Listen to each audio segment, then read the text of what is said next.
안격교과 방송에 함께 하신 여러분들을 환영합니다. 오늘은 1월 11일 목요일 5번째 날, 지금 우리를 다시 회복시키소서 함께 살펴보겠습니다. 우리의 삶을 가만히 뒤돌아보면 하나님께서 역사하시지 않은 순간들이 없었습니다.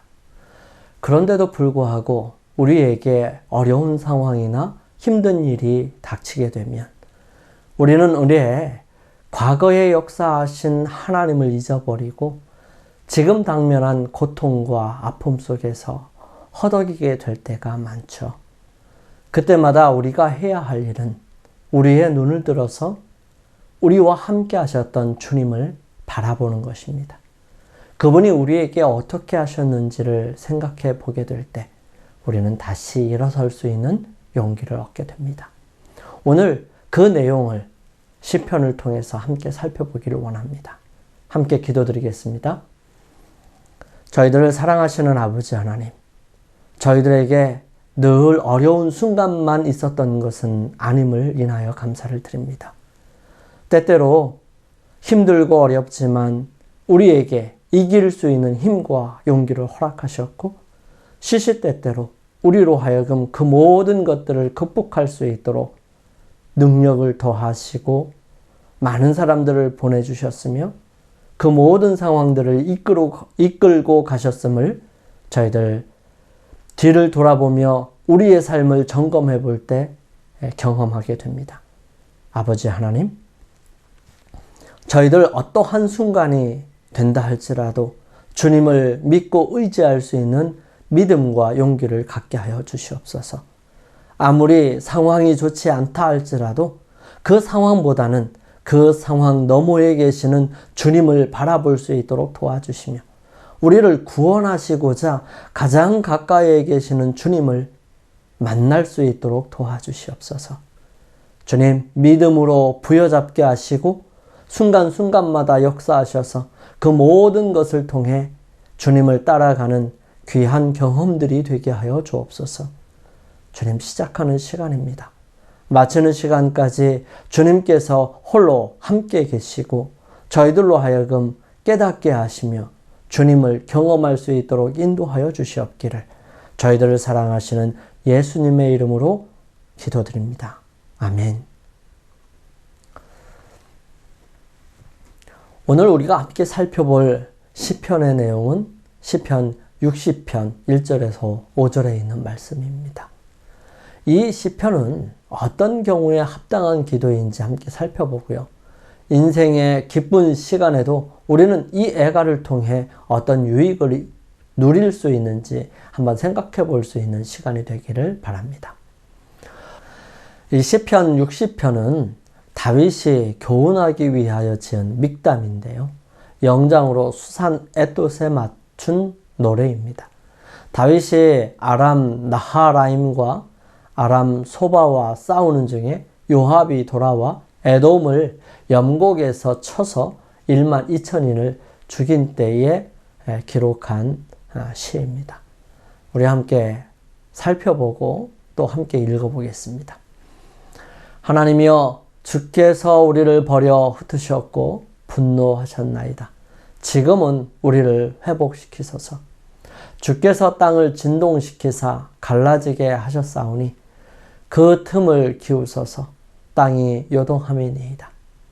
주께서 주의 백성에게 어려움을 보이시고 비척거리게 하는 포도주로 우리에게 마시우셨나이다.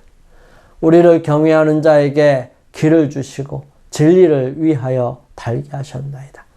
주의 사랑하시는 자를 건지시기 위하여 우리에게 응답하사 오른손으로 구원하소서. 이 믹담은 히브리어의 믹담을 그대로 음역한 것인데요. 6개의 시편에 나타납니다.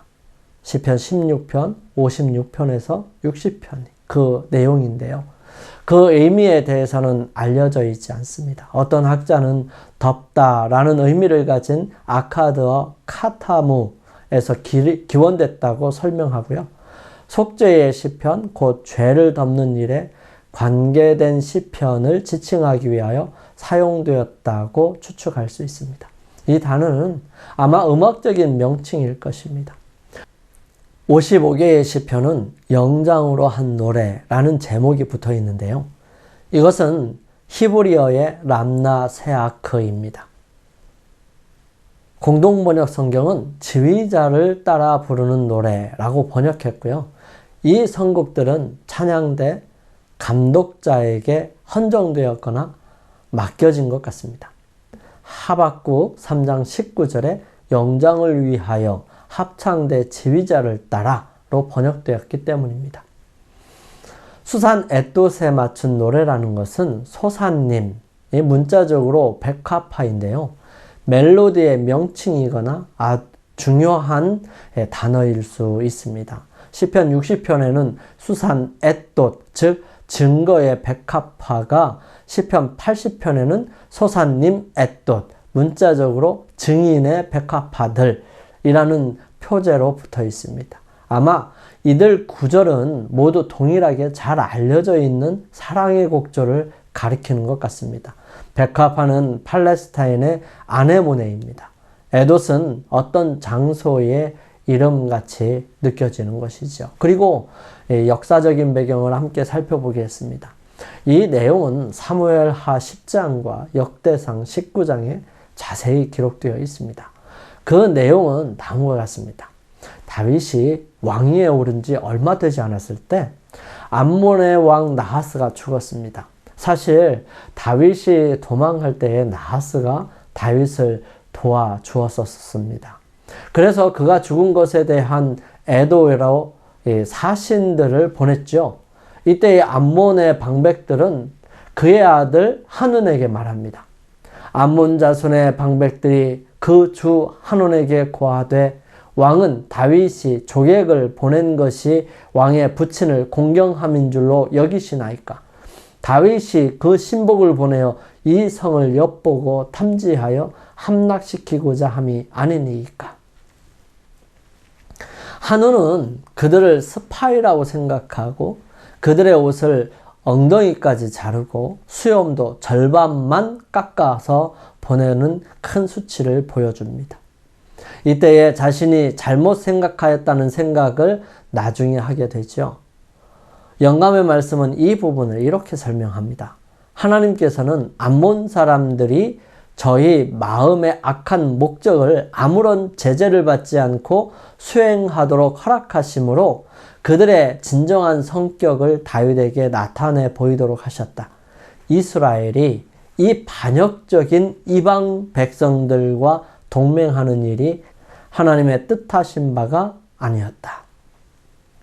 사실 나하스는 그렇게 좋은 사람이나 친절을 베풀 사람은 아니었습니다. 사울이 막 미스바에서 제비 뽑아 왕으로 선출되었고 아직 조직이 잘 되지 않아서 자기 집에서 소를 몰고 오다가 야베스 사람들이 어려움에 처했다는 소식을 듣게 됩니다. 그래서 거기서 이 사울은 2마리의 소를 각을 떠서 각 지파로 보내요. 그래서 이 사울의 명령에 소집되지 않는 지파는 이 각든 소처럼 될 것이라고 하는 두려움을 줍니다. 이때에 이스라엘 사람들이 30만 명, 유다 사람이 3만 명이 모여서 전쟁하여 완전 대승을 거두게 됩니다. 그런 나하스는 사울에 대한 적대감 때문에 다윗에게 친절을 베푼 것 뿐이었어요. 왜냐하면 나하스라는 사람은 이 야베스 사람들에게 어떤 일을 했냐 하면 아주 못된 짓을 하려고 했었던 것입니다. 암몬 사람들은 지금도 어떻게 이스라엘의 왕이 그들의 잔인한 계획을 실패하게 하여 저희가 천대하고 불구로 만들었을 백성을 구원한 것을 생생히 기억하고 있었던 것입니다. 이스라엘에 대한 동일한 증오심이 그들을 자극시켰고요. 그들은 다윗이 기별을 보내도록 고취시킨 관대한 정신을 전혀 짐작할 수 없었던 것입니다. 이 사단이 인간의 마음을 지배할 때에 그는 바로 최선의 의도까지도 곡해시킬 질투와 의심을 일으킬 것입니다. 그래서 겁이 난 한우는 대대적인 전쟁을 위해 많은 돈을 주고 아람 사람들을 삽니다. 이때 다윗은 요압과 그의 아우 아비새를 보내지요. 요압은 전쟁하기에 앞서서 아우 아비새에게 말합니다. 가로되 만일 아람 사람이 나보다 강하면 네가 나를 돕고 만일 암몬 사람이 너보다 강하면 내가 가서 너를 도우리라. 너는 담대하라. 우리가 우리 백성과 우리 하나님의 성읍들을 위하여 담대히 하자. 여호와께서 선히 여기시는 대로 행하시기를 원하노라 하고, 그 전쟁은 승리를 거둡니다. 암몬 자손이 돈을 주고 사왔던 아람 사람들이 도망함을 보고 암몬 사람들은 성에 들어가므로 요압은 돌아오게 되지요. 하지만 아람 사람들이 그 다음 해에 다시 몰려옵니다. 이때에 전쟁의 중요함을 깨달은 다윗은 직접 전쟁터에 나가 지휘를 하지요.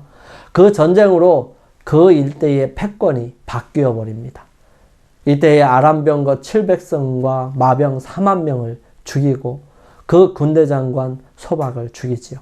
그리고는 아람 사람들과 그들에게 속한 속국들의 왕들이 이스라엘과 화친하게 되고 다시는 암몬을 도와주지 않습니다. 그리고 다음 해에 암몬 자손들이 모여와서 전쟁하려 할 때 요압을 보내고 그는 암몬 수도의 랍바를 에워싸고 전쟁을 하게 되죠. 사실 이때 다윗은 밧세바를 범하는 죄를 범하게 되고 그 일로 지울 수 없는 타격을 받게 됩니다. 이 랍바성에서 밧세바의 남편인 우리아가 죽게 되고요. 결국 그 랍바성은 다윗이 와서 차지하게 되고 거기서 금 1달란트나 되는 왕관을 얻어 쓰게 됩니다. 밧세바를 범한 다윗에게 선지자 나단이 찾아오고 그는 회개의 시간을 갖게 되는 것입니다. 1년의 시간이 지나고 그렇게 태어난 아이는 바로 죽게 되고 다음 해에 솔로몬이 태어나 하나님께로부터 여디디아라는 이름을 받게 되죠. 그런 다윗은 시편 60편과 18편, 회개의 시로 시편 51편 등을 노래하게 됩니다.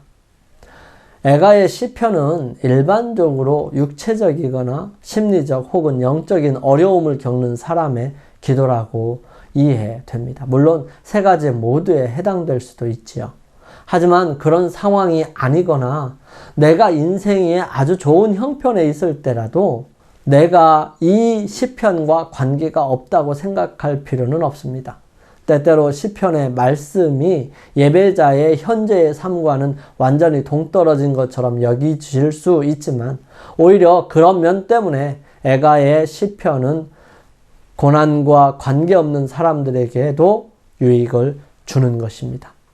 첫째, 시편은 고난이 인간의 보편적인 경험이며 의인과 악인 모두에게 일어난다는 것을 더욱 잘 인식하게 해줍니다.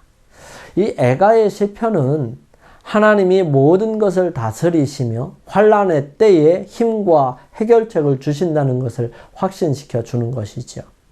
주께서 땅을 떨게 하셨나이다. 시편 60편 2절에 있는 말씀이에요. 시편 60편에서는 고난 속에서도 하나님의 구원에 대한 궁극적인 소망을 나타내고 있습니다. 둘째, 시편은 고난당한 사람들에 대한 동정심을 가르쳐 줍니다. 하나님께 우리의 행복과 감사를 표현할 때, 특별히 대중 앞에서라면 더욱 우리는 불우한 사람들을 염두에 두어야만 합니다. 지금 나에게 좋은 일이 있을 수 있지만 멀지 않은 곳에 끔찍한 고통을 겪고 있는 사람들이 있다는 것을 모르는 사람이 있을까요? 이 애가의 시편을 기도하는 것은 힘든 시기를 겪고 있는 사람들을 잊지 않는 데 도움이 됩니다. 시편은 우리에게 동정심을 불러일으키고 예수님처럼 고통받는 이들을 섬기려는 열망을 주어야 합니다. 이 세상은 하나의 광대한 환자 수용소입니다. 그러나 그리스도께서는 병자를 고치시고 사탄의 포로들에게 구원을 선포하시려고 오셨습니다. 그는 당신의 치유의 능력을 받으러 오는 모든 사람들을 한 사람도 돌려보내지 않으셨습니다. 예수님께서는 도움을 간청하는 자들이 저희들 스스로가 그 질병을 초래하였음을 아셨지만 저들의 병을 고쳐주시기를 거절하지 않으셨습니다. 그리고 그리스도께서 치유의 능력이 불쌍한 영혼들에게 들어갔을 때에 그들은 자신의 죄를 깨달았고 많은 사람이 저희 육체적인 질병과 함께 영적인 질병도 고침을 받게 됩니다. 복음의 능력은 전혀 달라지지 않았는데 왜 우리는 이와 똑같은 결과를 맛보지 못할까요? 애가는 보편적인 인류의 고난과 기쁨 속에서도 고난 중에 있는 이를 잊지 않게 하므로 예수님처럼 고통 중에 있는 이들을 섬겨야 함을 알려주는 시편입니다. 영감의 교훈입니다.